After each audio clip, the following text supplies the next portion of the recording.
Click the link in the description below to receive our free Building Mental Muscle newsletter, and for a limited time get these 10 classic best-selling Law of Attraction books for free. We hope you enjoy this presentation. If so, please click the like button and click the subscribe button below to receive notification when we release new recordings. Richard Hargraves presents Your Faith is Your Fortune by Neville Goddard. First published 1941. This audio edition recorded 2023.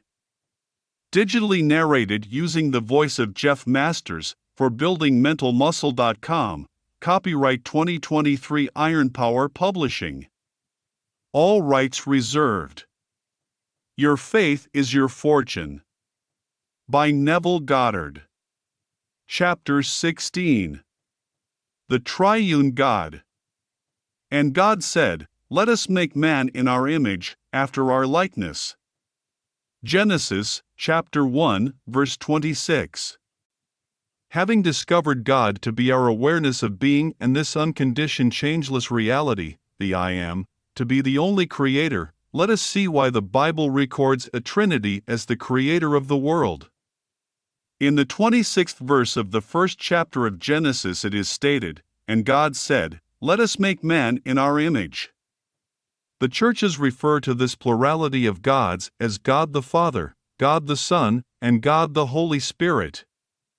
What is meant by God the Father, God the Son, and God the Holy Spirit they have never attempted to explain, for they are in the dark concerning this mystery. The Father, Son, and Holy Spirit are three aspects or conditions of the unconditioned awareness of being called God. The consciousness of being precedes the consciousness of being something. That unconditioned awareness, which preceded all states of awareness, is God, I Am. The three conditioned aspects or divisions of itself can best be told in this manner. The receptive attitude of mind is that aspect which receives impressions and therefore may be likened to a womb or mother. That which makes the impression is the male or pressing aspect and is therefore known as father. The impression in time becomes an expression, which expression is ever the likeness and image of the impression. Therefore, this objectified aspect is said to be the son bearing witness of his father-mother. An understanding of this mystery of the Trinity enables the one who understands it to completely transform his world and fashion it to his own liking. Here is a practical application of this mystery. Sit quietly and decide what it is you would like most to express or possess.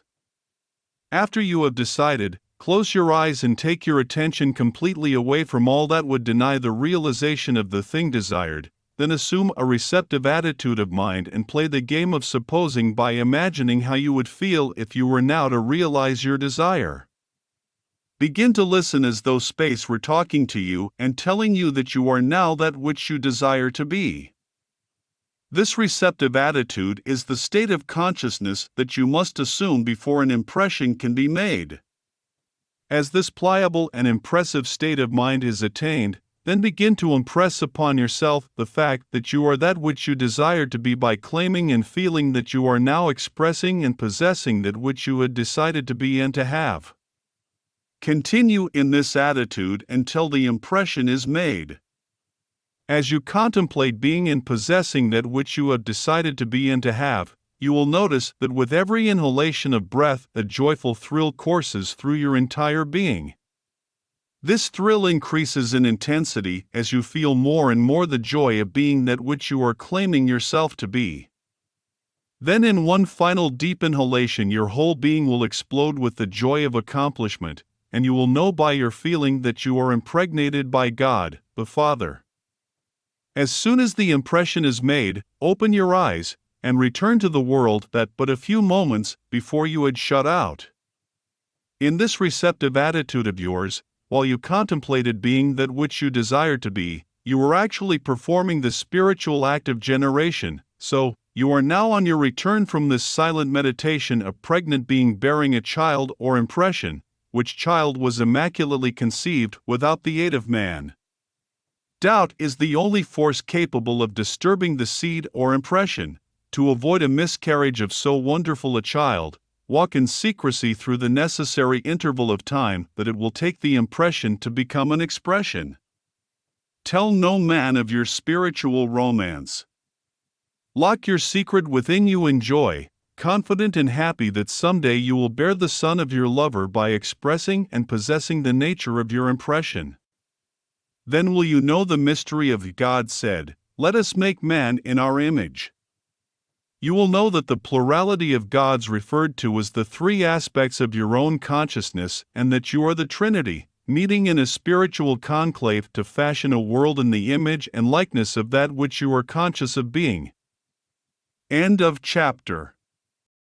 If you enjoyed listening to this recording, please click the like button and click the subscribe button below to receive notification when we release new recordings. Click the link in the description below to receive our free Building Mental Muscle newsletter, and for a limited time get these 10 classic best-selling Law of Attraction books for free.